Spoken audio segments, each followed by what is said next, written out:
డబ్బు, అనారోగ్యం, ఉద్యోగం, వ్యాపారం, అప్పులతో బాధపడుతున్నారా? మీకోసమే లాంచ్ యువర్ ఫ్యూచర్ ప్రోగ్రామ్.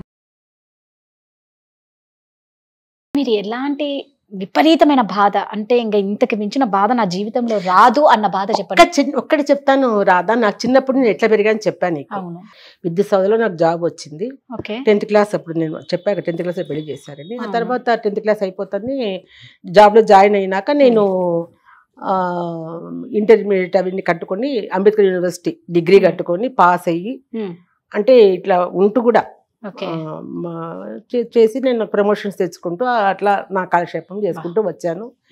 ఈ ఇదిలో మళ్ళీ నాకు ఇంకొక వ్యక్తి నా జీవితంలో ప్రవేశించడం జరిగింది. అది అంటే అన్ఎక్స్పెక్టెడ్గా పరిచయం కావడము, ఒకరిని ఇష్టపడ్డము. నేను మళ్ళీ వాళ్ళ ఇంటికి పోతే కూడా వాళ్ళ ఇంట్లో వాళ్ళు కూడా ఇష్టపడడం, వాళ్ళ మదర్ కానీ అందరు ఇష్టపడ్డము. సరే అతని మ్యారేజ్ కాలేదని చెప్పారు. సరే అంటే అమ్మ వాళ్ళు కూడా ఆలోచించారు. సరే బాగానే ఉంది, చిన్న పిల్ల కదా, ఒంటరిగా ఇక్కడ ఉండడం అంటే కష్టం కదా, సరే పెళ్లి చేస్తే బాగుంటుంది అని చెప్పేసి అనుకోవడము. మళ్ళీ మ్యారేజ్ కావడము, అక్కడ స్టార్ట్ అయింది నాకు రెండో జీవితం. మళ్ళీ ఫస్ట్ జీవితమే బాగుండింది, ఎందుకంటే జబ్బుతో ఉన్న అక్కడ ఒక నీతి, ఒక పద్ధతి, పెద్ద చిన్న ఒక కృతజ్ఞత. నాకు ఇంత జరిగినా, ఇంత ఉన్నా, ఆ అమ్మాయి చిన్న పిల్ల అయినా కూడా సమాలించుకొని ఎవరికి చెప్పకుండా ఆ బాధను మింగుకొని నాకు ఇంత సేవ చేస్తుంది అనే ఒక కృతజ్ఞత అతనిలో ఉండింది. ఇక్కడ లేదు. ఇది ఏంటంటే ఇది వాంటెడ్లీ మోసం చేయాలని చెప్పి వచ్చిన వ్యక్తికి ఎట్లా ఉంటుంది అవన్నీ కూడా. అక్కడేమో దేవుడు అన్యాయం చేశాడు, మోసం చేశాడు. ఇక్కడేమో మనిషి మోసం చేశాడు, అంతే తేడా. రెండు వైపులా మోసపోవడమే అయింది. అక్కడ దేవుడు, ఇక్కడ మామూలు మనిషి మోసం చేశాడు. అంటే ఎందుకు అన్యాయం చేయాలనిపించింది తెలీదు. అతనికి మామూలుగానే ఇట్లా అలవాటు ఉందనుకుంటా, ఆడవాళ్ళని చూస్ చేసుకొని. కానీ చాలా పెద్ద ఫ్యామిలీ, మళ్ళీ అది చిన్న వ్యక్తి కూడా కాదు, మంచి ఫ్యామిలీ. ఎమ్మెల్యే కొడుకు, ఒక ఇంజనీరింగ్ గోల్డ్ మెడలిస్ట్, ఉమెనైజర్. కానీ అలా కనిపించరు మనిషి, చాలా గొప్పగా కనపడతారు. మా వాళ్ళు ఇప్పుడు కూడా ఆఫీసులో ఇప్పుడు కూడా సార్ దండం సార్ అంటారు వాళ్ళు చూస్తే. నిజం అట్లా కనిపిస్తారు మనిషి చూస్తే. నాకంటూ కొన్ని బాగా ఇంట్లో బాగా డబ్బు ఉండేవాళ్ళం కాబట్టి నాకు చాలా నగలు కానీ బట్టలు కానీ కొద ఉండేది కాదనమాట. ఒక్కదాన్నే పెరిగా కదా నేను. ఒకసారి నా నెక్లెస్ ఎవరో అడుగుతారు కదా పల్లెటూరులో, పెళ్ళికి పోయేస్తాం ఇక్కడ పోయిస్తాం అని అంటే, నాకు ఇష్టపడి చేయించుకున్న ఒక నెక్లెస్ ఉంటే మెల్లో, వాళ్ళు వచ్చి అడిగితే మా అత్త ఇచ్చింది వాళ్ళకి, వేసుకొనిలే అని చెప్పేసి. నాకు తెలియదు అది. నేను ఏదో ఆడుకుంటూ స్కూల్కి పోయి వచ్చిన తర్వాత వాళ్ళు వచ్చారు, నెక్లెస్ తీసుకొని వచ్చిన తర్వాత, ఇది మీ దగ్గర ఎందుకు ఉంది అని అడిగాను నేను. అంటే పెళ్ళికి పోయినాము, అమ్మ ఇచ్చింది అని చెప్పినారు. సరే నేను ఏం మాట్లాడి వెళ్ళిపోయినాక నగ తీసుకొని బయటికి ఇసి చేత్తో నుంచి బంగారు నగ బయటికి కొట్టిన. ఎందుకంటే ఒకరు వేసుకుంది నేను వేసుకున్నాను తెలుసు కదా, నువ్వు ఎందుకు ఇచ్చినావు. ఆ తర్వాత నేను దాన్ని మెళ్ళో పెట్టుకోలే నేను. అట్లాంటి వ్యక్తిని, ఇంతమంది ఆడవాళ్ళతో తిరిగిన వ్యక్తితో నేను సంసారం చేశానంటే ఆ బాధ ఎట్లుంటుందో ఒక్కసారి ఆలోచన. ఇప్పటికీ కూడా నాకు బాధ కనిపిస్తోంది. అంత నరకం అనిపించాను నేను. కానీ తట్టుకున్నా, ఎందుకంటే ఈ తట్టుకోవడం అనేది, దాన్ని ఓర్చుకోవడము, వాళ్ళతోనే బతకడం అనేది నాకు దేవుడు ఇచ్చిన, అది వరమో శాపమో నాకు తెలీదు. శాపమే నాకు ఇది. ఎందుకంటే ఈరోజు ఇవాళ అమ్మాయిలు ఇవాళ ఏదైనా ఒక చిన్న లోపం ఉందంటే వాడిని ఇట్లా తన్నేసి వెళ్ళిపోతున్నారు, పోరా అనేసి. మేము పోలేకపోయినాము.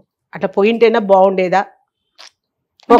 తెలిసింది నాకు ఒక 3-4 monthsకే తెలిసిపోయింది పెళ్ళైనాక.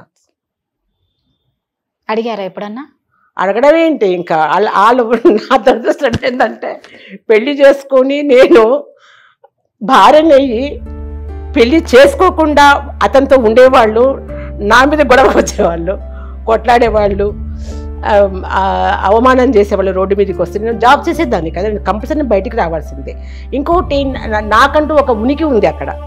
నేను ఒక జాబ్ ఎంప్లాయీని, అక్కడ అన్నీ ఉంటాయి నాకు. వాళ్ళకి ఏమీ లేదు కదా, వాళ్ళైతే రోడ్డు మీద కొట్లాడితే ఆమె ఎవరెవరికి తెలియదు, కానీ నేను తెలుసు అందరికీ.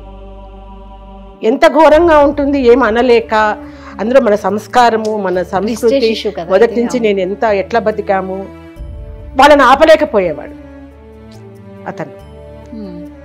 ఆ నరకం చాలా రోజులు భరించాను నేను పిల్లల కోసం, భరించాల్సి వచ్చింది కూడా. ఎందుకంటే ఏమి చేయను నేను ఇంకా అట్లాంటి పరిస్థితి. ఆఫీస్ ఉన్నారు మీరు ఆయనతో? 89లో మ్యారేజ్ అయింది. ఓకే. ఉన్నాను ఒక 15 సంవత్సరాలు. 15 సంవత్సరాలు. ఈ 15 సంవత్సరాలు ఇదే అంటే భరించా. పిల్లలు భరిస్తారు, వాళ్ళు కూడా ఏం చేస్తారు ఇంకా. బాబు పుట్టిన తర్వాత నేను బయటకు వచ్చేసాను. బాబు పుట్టిన తర్వాత ఎందుకు బయట ఇన్నాళ్ళు భరించి నువ్వు ఎందుకు బయటకు వచ్చినావమ్మా అంటే, బాబుని చంపడానికి వచ్చేవాళ్ళు వాళ్ళు. చాలాసార్లు నేను ఎదుర్కొని. ఎవరు మీ వారు? మా వారు కాదు, ఆయనతో ఉండేవాళ్ళు. ఎందుకంటే ఇన్సెక్యూరిటీ ఫీల్ అయ్యారు వాళ్ళు. వాళ్ళు నాకంటే ముందు వచ్చారు కదా పాపం. వాళ్ళు పాపమే కదా, ఆడది కదా, అక్కడ నమ్మి వచ్చింది అతన్ని. అతను ఎందుకు అట్లా చెయ్యాలి? ఇప్పుడు నువ్వు ఎవరితోనో ఒకరితో నువ్వు ఉన్నప్పుడు, నువ్వు మ్యారేజ్ చేసుకున్నావా లేదా అనేది పక్కకు పెట్టేసి ఒక ఆడది నేను నమ్ముకొని వచ్చినప్పుడు నువ్వు అక్కడ నువ్వు ఆమెతోనే మీ బాబుని చంపనికి కూడా హెల్ప్ చేసా. నేను అది కూడా చెప్తాను. నేను ఎప్పుడు వాళ్ళ గురించి నేను చెడుగా నేను కోపపించుకోలేదు. ఎందుకంటే అది వాళ్ళ నైజం, అది వాళ్ళకి ఇన్సెక్యూరిటీ ఫీలింగ్. మేము అతనితో ఉన్నప్పుడు ఈవిడొచ్చి నిన్న మొన్న పెళ్లి చేసుకున్నాడు అని వచ్చేసి అందులో జాబ్ చేస్తుంది, మాకంటే బాగుంది, సెక్యూరిటీ ఉంది, ఆమెకి ఇంట్లో అందరూ ఉన్నారు అనేది వాళ్ళల్లో పుట్టి వాళ్ళు ఏం చేయడానికైనా వెనుకాడరు కదా. చాలా జరిగినాయి, చాలా చాలా చాలా చాలా అంటే నరకం అనిపించిన నేను. ఇంకా ఇదే నరకం, నాకు ఫస్ట్ నరకం కాదు, ఇదే నరకం. సో ఇప్పుడు ఆయన నుంచి మీరు 2 పిల్లల్ని తీసుకొని బాబుని తీసుకొని బయటకు వచ్చేసిన. పాప పెద్దది, బాబు చిన్నోడు. బాగా బయటకు వచ్చేసిన నేను. బాబును చంపడానికి వచ్చినప్పుడు నేను ఇంకా వచ్చేసిన తర్వాత మళ్ళీ వచ్చినారు. వచ్చి ఎందుకు వచ్చేసినావు అని చెప్పిన. ఇప్పుడు భర్త అనేవాడు ఎందుకు? మాకు రక్షణగా ఉండాలి. నువ్వు నీ వల్లనే మేము భక్షింపబడతాం ఇక్కడ. నాకు అవసరమా నువ్వు? నా జాబ్ ఉంది, నేను బతుకుతామని మా మదర్ వాళ్ళకి అప్పుడు చెప్పినా నేను ఇదన్నీ కూడా. అప్పుడు వరకు వాళ్ళకి ఇవి కూడా చెప్పలే. అది ఎప్పుడు చెప్పలేదు, ఫస్ట్ అప్పుడు చెప్పలేదు అమ్మ వాళ్ళకి. ఎందుకంటే నా కూతురు ఇంత కష్టపడుతుంది అని వాళ్ళు ఎందుకు అనుకోవాలి? నా బాధ ఏదో నేనే పడతాను వాళ్ళ వరకు ఎందుకు పోని వాళ్ళని అప్పుడు చెప్పలే, ఇప్పుడు చెప్పలే. ఎందుకంటే ఇదంతా ఇంత అవమానాలు, ఇంత కష్టాలు మళ్ళీ రెండోసారి చేస్తే కూడా ఇట్లా అయింది అని, అది కూడా నరకమే కదా వాళ్ళకి. ఆ నరకం నాతోనే పోని, వాళ్ళకి ఎందుకు చెప్పాలని ఇప్పుడు చెప్పాలి. అమ్మ ఫైనల్ గా ఒక్కటే నేను అడగాలనుకున్నా, మీ కూతురు చనిపోయారు కదా, ఒక 2 years అయిపోయింది కదా? 2 years. అడగొచ్చా? అడగచ్చు, అడగండి, పర్వాలేదు. ఎలా చనిపోయిందమ్మా? పాపను ఇష్టపడే చేసుకున్నారు వాళ్ళు. చేసుకున్న తర్వాత వాళ్ళు కూడా బాగా ఉండేవాళ్ళు. అబ్బాయి ఒక రకమైన మెంటాలిటీ అతనికి. నాకెందుకు అప్పుడు నచ్చలేదు అబ్బాయి. నచ్చలేదు, వద్దు వద్దు అనుకుంటే వాళ్ళు వదలలేదు, తిరగటం అట్లా అయింది. వద్దన్నానని పెళ్ళి అయితే అయ్యింది. మా ఇంట్లో అందరూ నన్ను ఆ అమ్మాయిని సపోర్ట్ చేశారు. బాగుంటుంది చేద్దామంటే చేసాము. అదే అబ్బాయికి బాగా మనసులో పడిపోయింది. మీ అమ్మకు నేను నచ్చలేదు, నన్ను రాని వద్దనింది అనేది ఆవిడ ఖచ్చితంగా పెట్టుకున్నాడు. ఒక్కొక్క మెంటాలిటీ ఒక్కొక్కటి ఉంటుంది కదా. అది ఇంకా చాలా విషయాలు అబ్బాయి వల్ల అంత సరిగా ఉండేది కాదేమనుకున్నా నేను. అమ్మాయి మా ఇంటికి రానిచ్చేటోడు కాదు. పోనీ ఎక్కడో ఉందిలే, బతుకుతుంది కదా, బాగుంది అని అనుకున్నాను. కానీ కొద్ది రోజుల తర్వాత చాలా ఇబ్బంది పెడుతున్నాడు, కొడతాడు, ఇవన్నీ తెలిసిందనమాట. సో నేను ఈ మధ్యన అంటే ఒక 2 years అంతకుముందే చాలా ఆరోగ్యం పాడైపోయింది అమ్మాయికి. చాలా అంటే చాలా ఆరోగ్యం పాడైపోయింది. నేను వెళ్ళడానికి ఉండదు అక్కడికి, అమ్మని పంపడి ఇంటికి. ఇక్కడే కూకుట్పల్లి హౌసింగ్ బోర్డు. అట్లా జరిగిందనమాట. సో నేను చెప్పాను కదా, ఎప్పుడు కూడా ఒక బాధను మర్చిపోతాను నేను. అంటే మర్చిపోవాలంటే ఏదో ఒకటి అది కూడా నాకు బాధనే అయిపోయింది. ఇంకా దాన్ని ఇంకా పట్టించుకోలేదు. ఎందుకంటే నాకు అలవి కానప్పుడు నేను ఏం చేయగలుగుతాను? నేను ఆ అమ్మాయికి చెప్పినా కూడా వచ్చేసేయమ్మా అని చెప్తాను. చెప్తే కూడా అమ్మాయి వినలేదు. అమ్మాయి కూడా 2 కూతుళ్ళు. వద్దమ్మా, పిల్లలకి పెళ్ళిళ్ళు కావాలి కదా అనేది. చాలా అందంగా ఉండేది అమ్మాయి. అట్లా అమ్మాయిని తీసుకుపోయి చేసుకొని అన్నబెట్టి లాస్ట్కి చాలా టార్చర్ అనుభవించింది తను. ఎప్పుడన్నా అనేది అనమాట. ఆ ఇంట్లో నేను ఒంటరిదాన్నమ్మా, ఎంతమంది ఉన్నా కూడా అనేది. అది ఆ మాట గుర్తొస్తుంది నాకు రాదా ఎప్పుడన్నా కూడా. నేను ఎంతమందికి ధైర్యం చెప్పాను, షీ టీంలో చేశాను, భరోసాలో చేశాను.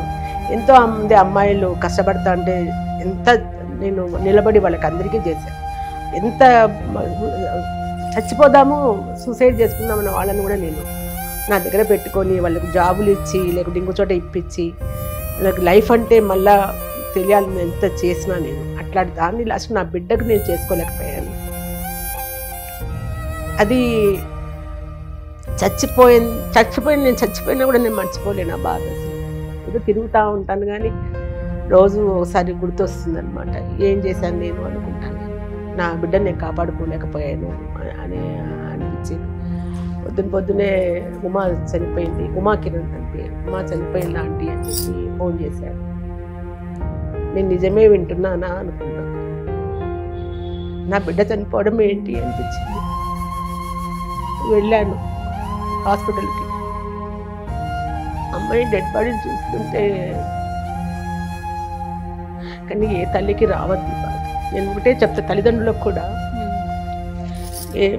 మా నాన్న వాళ్ళు ఆ రోజు నాకు అత్తగారింటివి చెప్పద్దు రావద్దు అని అలా చెప్పారు బిడ్డకి. దానివల్ల నేను ఆత్మహత్య చేసుకుపోయాను కదా.